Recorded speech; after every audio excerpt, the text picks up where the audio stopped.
이 시간에는 응답받는 기도라는 제목을 가지고 함께 말씀 나누도록 하겠습니다. 기도는 신자의 특권이죠. 내 대단하신 아버지께서 나의 말을 들으신다. 또 그냥 듣는 것이 아니고 선하게 이루어 주신다라는 것, 이것이 기도고, 또 그 기도는 우리가 하나님을 믿는 이유가 될 것입니다. 그런데 조금은 뜬금없지만 이런 질문을 한번 해보고 싶어요. 왜 교회를 떠나는 이들이 이렇게 많을까? 많은 그런 이유들을 제시할 수 있을 것입니다. 우리가 주로 하는 얘기는 성직자들이 본입되지 못했다라든지, 또 교회가 욕을 먹고 있어서, 혹은 내 옆에 있는 성도들이라고 하는 사람들의 삶을 보니까 그닥 그렇게 본받을 만하지 않고, 그들의 삶에서 하나님의 살아계심을 느끼지 못하고 하나님을 두려워하는 모습들을 보지 못했기 때문에 하나님은 계시지 않는 게 아니냐, 이런 식으로 여러 가지 핑계를 대고 교회를 떠나갑니다. 그런데 저는 개인적으로 이렇게 생각해요. 교회를 떠나는 이유는 하나님을 경험하지 못했기 때문이다. 여러분, 개인이 하나님을 경험하는 가장 명확한 방법은 기도의 응답입니다. 그렇다면 교회를 떠나는 주된 이유도 그들이 했던 기도에 응답을 받지 못했기 때문이다. 여러분, 인간은 매우 이기적인 존재입니다. 그래서 하나님께 기도하고 응답을 받는 것은 은혜죠. 내가 한 것이 없이 받는 은혜입니다.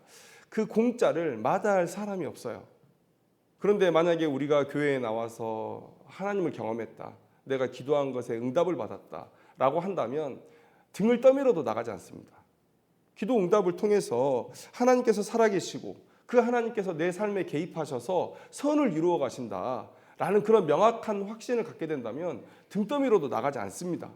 교회의 이미지가 나빠졌다고요? 옆에 있는 사람들이 나를 힘들게 한다고요? 여러분, 그런 이유로 하나님을 버리지 않아요.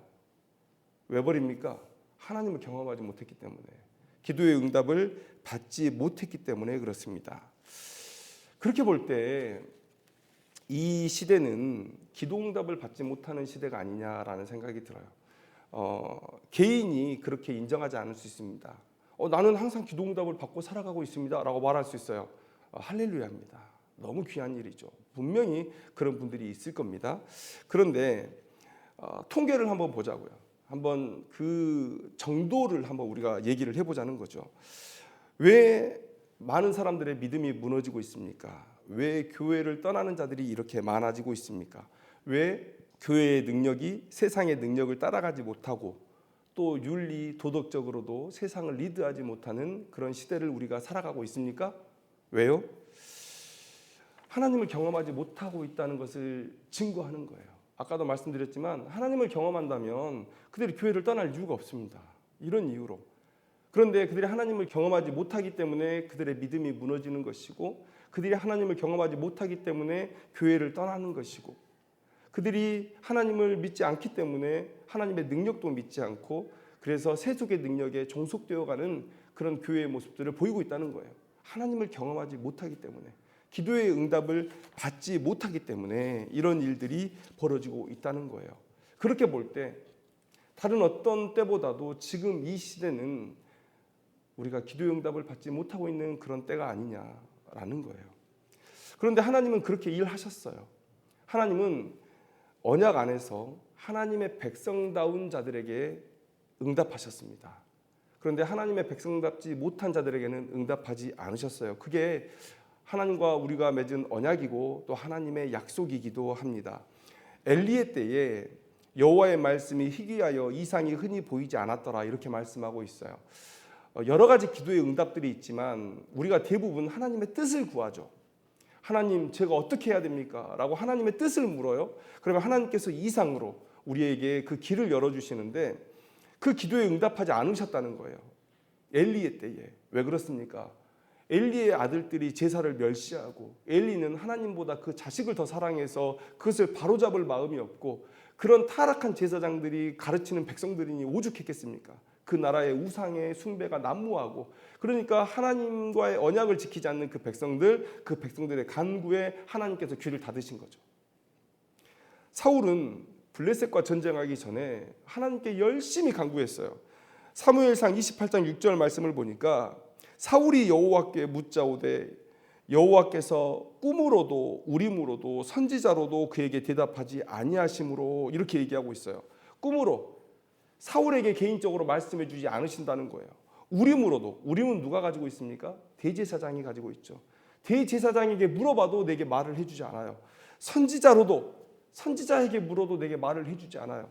사울이 할 수 있는 모든 노력을 다 한 거예요. 열심히 부르짖고 꿈에서라도 하나님께서 내게 말씀해 주시기를 간절히 원했는데 말씀해 주지 않았어요. 그래서 대제사장을 붙들었어요. 이 전쟁 우리가 이길 수 있겠느냐? 네가 하나님의 이상을 좀 보여봐라. 그런데 말하지 못해요. 선지자에게 찾아가도 말하지 못해요. 하나님께서 귀를 닫으시고 말씀하지 않으신 거죠. 매우 적극적으로 나는 이상을 주지 않겠다. 나는 응답하지 않겠다라고 말씀하신 거예요. 하나님의 백성이 하나님의 백성답게 살지 못할 때 하나님은 기도의 응답을 막으시는 것이죠. 이런 일들이 성경에 비일비재하게 기록이 되어 있습니다. 그렇게 볼 때 교회가 무너져가고 성도들의 믿음이 무너져가고 교회의 이미지가 땅에 추락하는 이러한 모습 속에서 우리는 기도 응답을 받지 못하고 있는 그런 시대를 지나고 있는 것이 아니냐. 물론 개인은 달라요. 그 엘리의 때에 사무엘은 하나님의 음성을 들었습니다. 그 아합의 때에 엘리야는 하나님의 음성을 들었습니다. 그리고 사울의 때에 다윗과 요나단은 하나님의 음성을 들었습니다. 물론 개인 간에 이 시대에도 물론 많은 사람들이 기도의 응답을 받고 하나님의 축복 속에서 그렇게 믿음 생활하는 사람들이 있어요. 그런데 정도를 보자고요. 분명히 이 시대는 기도 응답을 받지 못하고 있는 시대다. 여러분, 기도 응답은 하나님의 약속이죠. 하나님께서 우리에게 하신 약속이 그것입니다. 그런데 그 하나님께서 주무시는 것입니까? 왜 우리의 목소리를 듣지 않으시죠? 하나님이 능력이 부족하셔서 우리가 간구한 것에 응답하실 그런 능력이 없으십니까? 그거 아니잖아요. 하나님께서 우리를 향한 관심이 작아지셨습니까? 그것 아니잖아요. 그런데 왜 이렇게 기도 응답이 없는 시대를 우리가 살아가고 있을까? 그 이유가 무엇일까요? 오늘 우리가 예수님의 이야기를 히브리서 기자가 하는 그런 말씀을 우리가 듣게 되는데, 예수님은 우리의 모든 삶의 본이지만 그중에 오늘 특별히 기도의 본에 대해서 한번 얘기해 보려고 해요. 예수님은 우리에게 참 많은 기도의 본을 보여주셨습니다.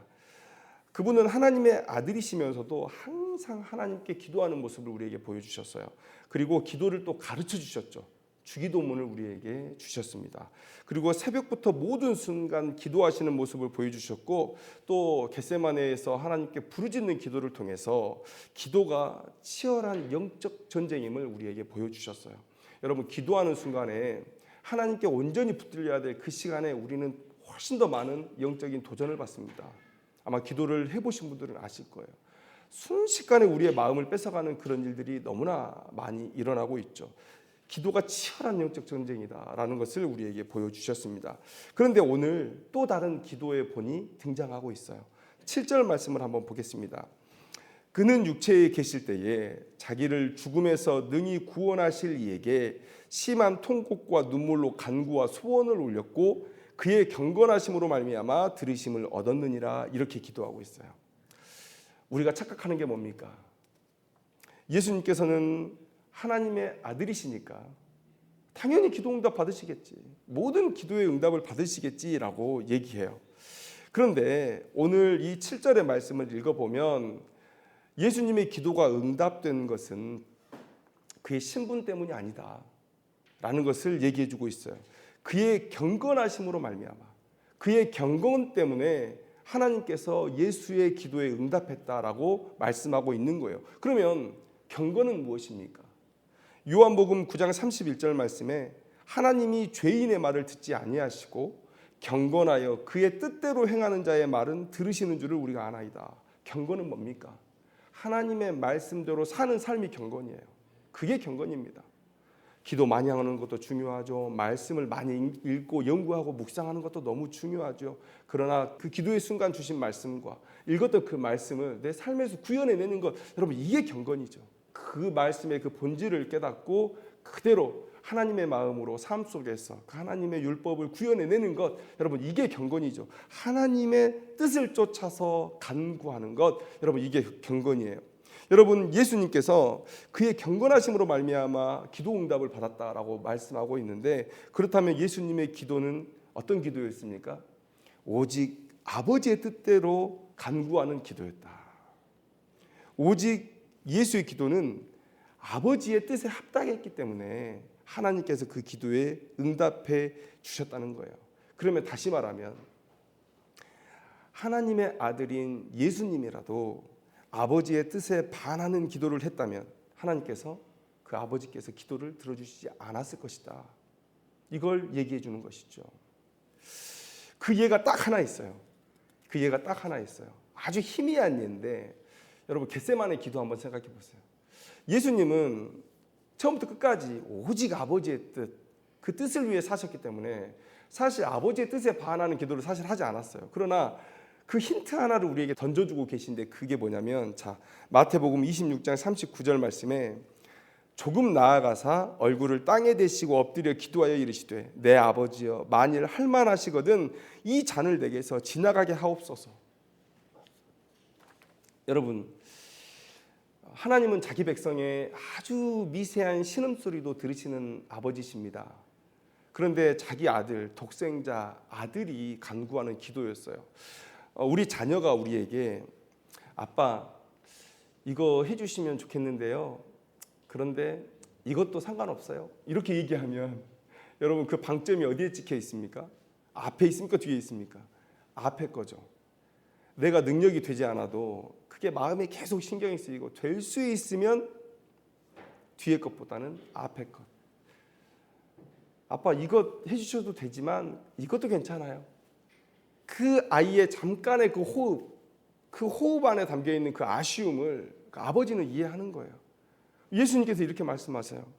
할만하시거든 이 잔을 내게서 지나가게 하옵소서. 여기에 그 호흡이 있어요. 그러나 나의 원대로 마시옵고 아버지의 원대로 하옵소서. 인정하고 싶지는 않지만, 그러나 이 말씀 속에 예수님께서 하신 기도니까 그 십자가의 잔을 내려놓고 싶은, 그리고 그 하나님으로부터 부어지는 그 죄의 형벌을 벗어나고 싶은 그런 마음이 예수님께 있었겠죠. 왜냐하면 하나님께 미운 자가 된다, 그것에 대한 두려움을 예수님만큼 잘 아는 사람이 없어요. 연인끼리, 사랑하는 연인끼리 그 헤어짐의 두려움을 가지고 있는 것입니다. 내가 이 사람의 연인이 아니기 때문에 이 사람에 대한 소중함을 몰라요. 함께 있을 때의 기쁨을 몰라요. 그 행복을 몰라요. 그러면 그 사람과 헤어져도 아무런 문제가 없죠. 그런데 연인이었어요. 사랑했어요. 그러니까 그 사람과의 헤어짐이 두려운 거예요. 삼위일체 하나님 간의 그 완전한 사랑의 관계, 그 관계에서 떨어져 나가야 돼요. 그게 죄의 형벌이에요. 하나님께 미운 자가 돼야 돼요. 관계의 단절을 경험해야 돼요. 하나님과 아버지와 함께 있는 그 관계가 너무 소중하기 때문에 이 단절이 두려운 거예요. 그래서 얘기한 거예요. 이 안에는 하나님을 향한 사랑도 담겨 있죠. 하나님과의 관계가, 아버지와의 관계가 끊어지는 것을 원치 않습니다. 아버지를 너무 사랑합니다. 이 말씀이 이 앞에 담겨 있는 거예요. 그래서 이렇게 기도했어요. 그런데 하나님께서 침묵하시죠. 여느 아버지라며 그래 힘들지 이렇게 할 수 있는데 하나님께서 침묵하세요. 그때의 아버지의 마음은 얼마나 고통스러웠을까. 자기의 죄도 아닌데 그 피조물 인간들의 모든 죄를 짊어지고 죽어야만 하는, 그리고 나와의 관계의 단절을 경험해야 되는, 내게 미운 자가 되어야 되는, 나의 죄의 형벌을 다 받아야 되는 그 예수, 그 독생자가 얼마나 안타까우셨을 거예요.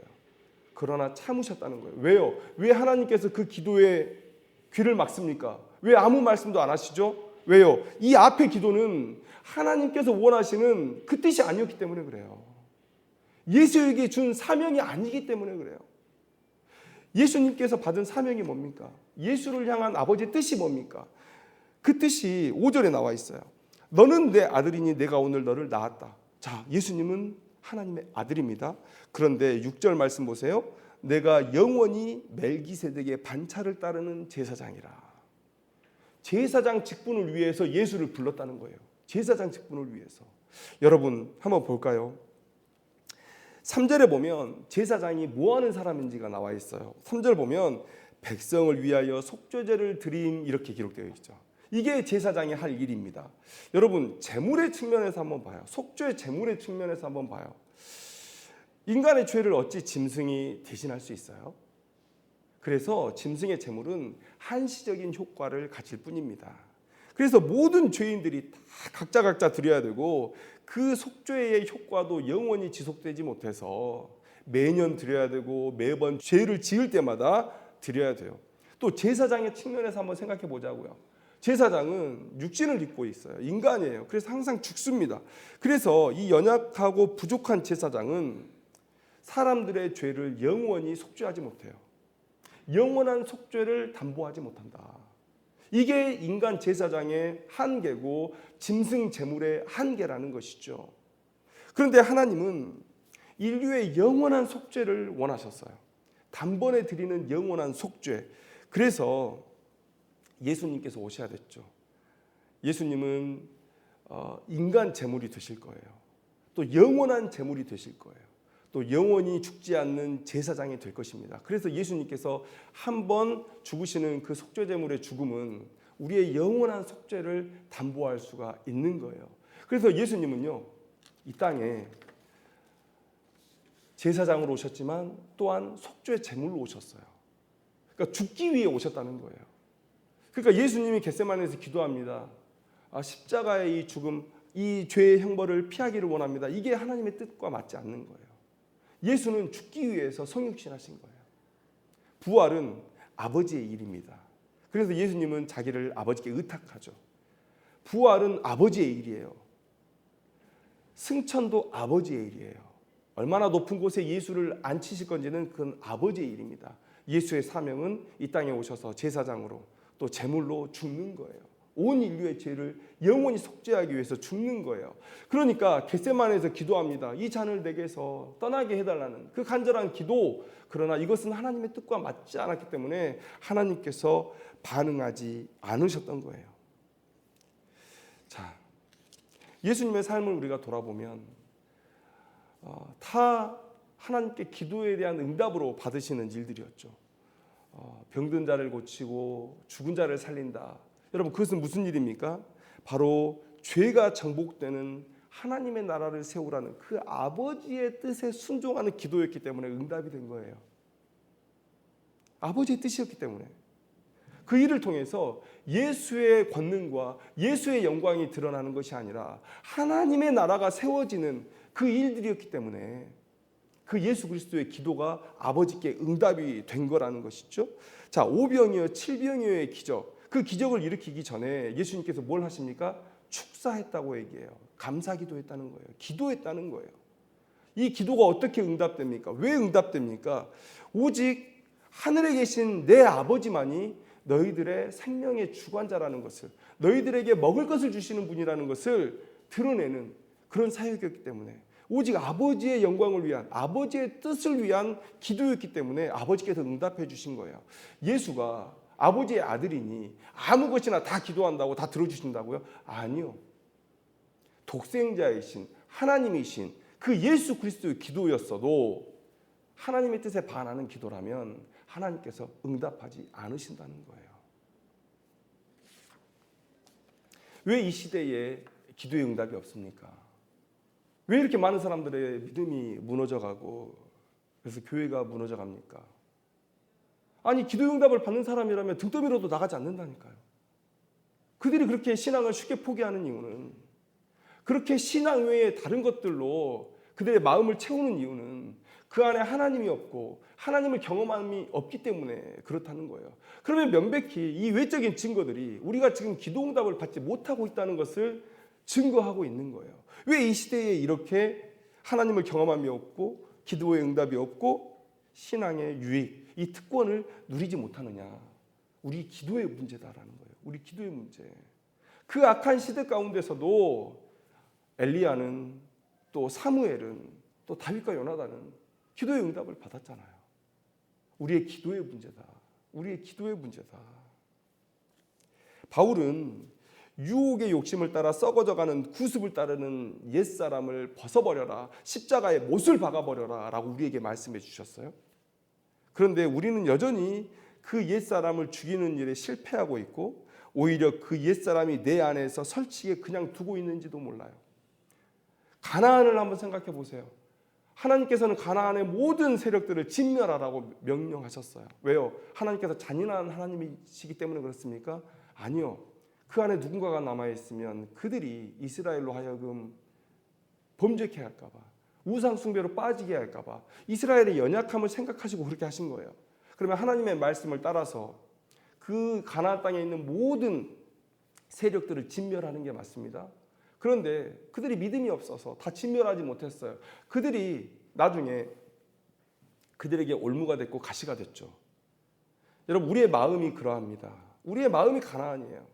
믿음으로 우리의 마음에 있는 모든 옛사람의 이 흔적들을 다 벗어버리고 십자가에 못 박아 버려야 되는데, 우리가 이 이스라엘 백성들처럼 믿음이 없고 또 세상의 것에 욕망을 품고 남겨두는 것들이 있어요.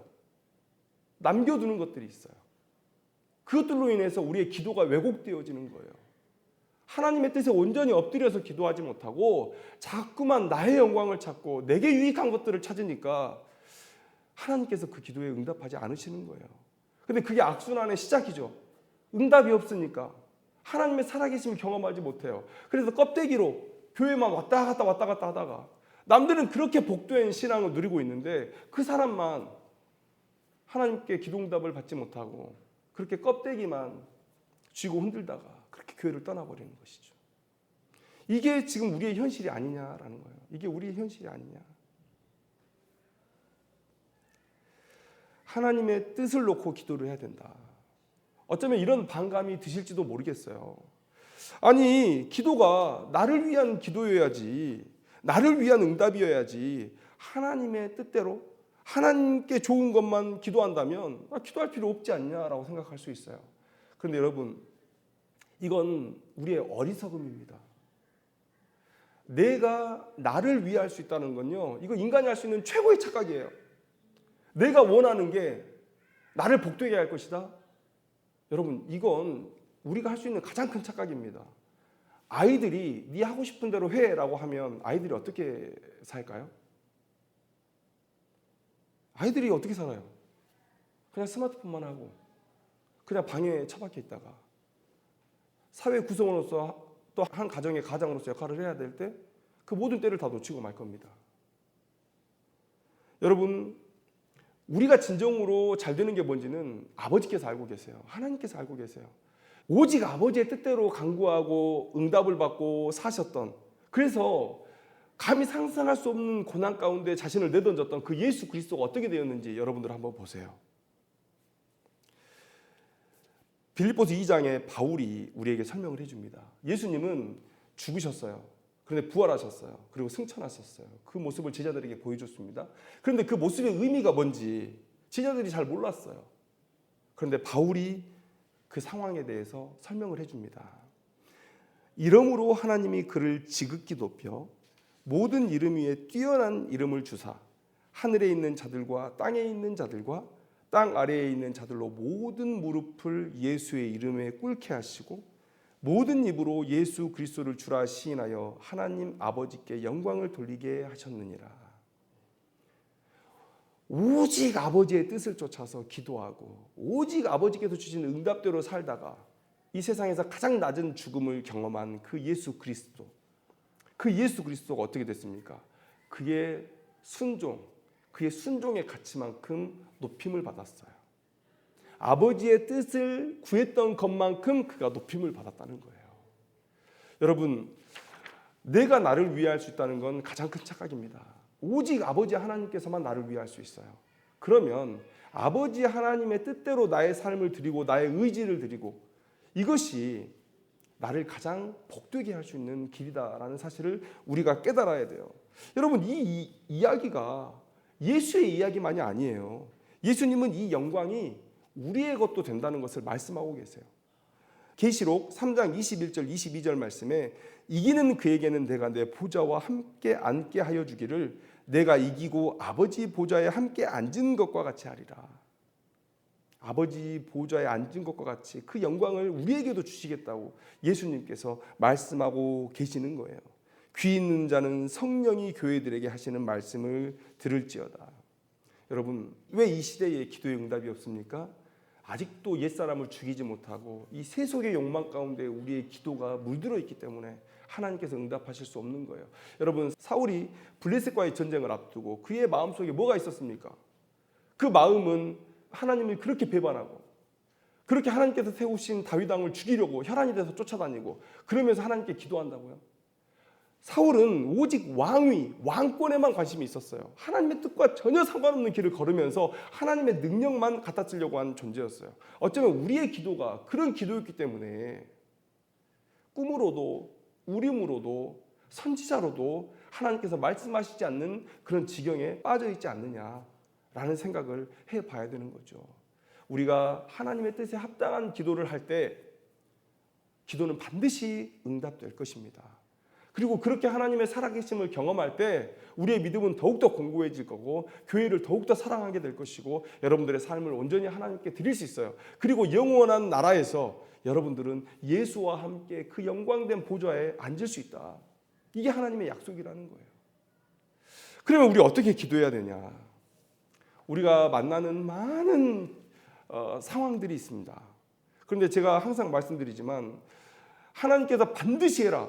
너 그거 절대 하면 안 된다. 라고 하는 상황들은 우리 안에 한 10% 20%도 되지 않아요. 그런 기도는 여러분 담대한 기도가 필요합니다.